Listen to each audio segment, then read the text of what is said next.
Metaverse is the next frontier in connecting people, just like social networking was when we got started. Why did Facebook change its name? First, it's important to acknowledge that Facebook didn't simply change its name or rebrand. It fundamentally changed the direction of the company. People have been dreaming of something like the metaverse for years. Just think of all the science fiction films and TV over the years, where holograms and virtual reality were used to provide people with escape. This type of technology has the potential to be the biggest business of all time because it will provide people with the ability to immediately transport themselves to another place or even time. It's transformative. No longer possible to pick up and travel to see beautiful, faraway places. It's all good. Bring those beautiful, faraway places to you.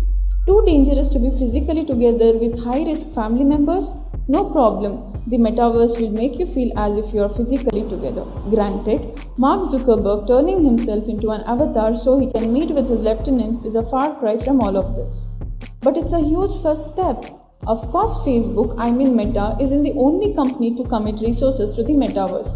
Google has gradually announced its own ventures into the metaverse. But here's the difference. Facebook has committed its entire brand to the metaverse, and with it potentially billions of dollars of resources.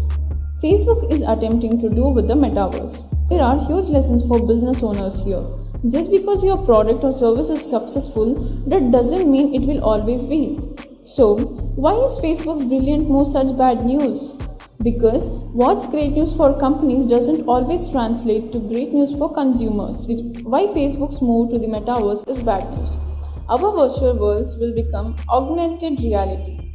It may be extremely difficult to keep children away from this futuristic tech. Therefore, it becomes imperative to protect the children from the harmful impact of the metaverse. While metaverse could make you experience any environment, the disconnect from the real world could seriously impact our mental health. Zoom fatigue was a concern when individuals spent too much on virtual meetings. The same could be seen in a more aggressive form with the whole virtual world. The virtual worlds were in the news when a group of male virtual avatars molested a woman's virtual avatar. This falls through the current criminal regulation. It raises a serious question about whether virtual crime is an actual crime. People often use social media to create fake identities as well. Even in the metaverse, this problem is born to win.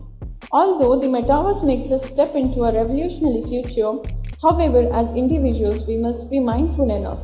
In fact, we need to ensure that we create a safe environment for everyone. Have Zuckerberg and company learned from their mistakes?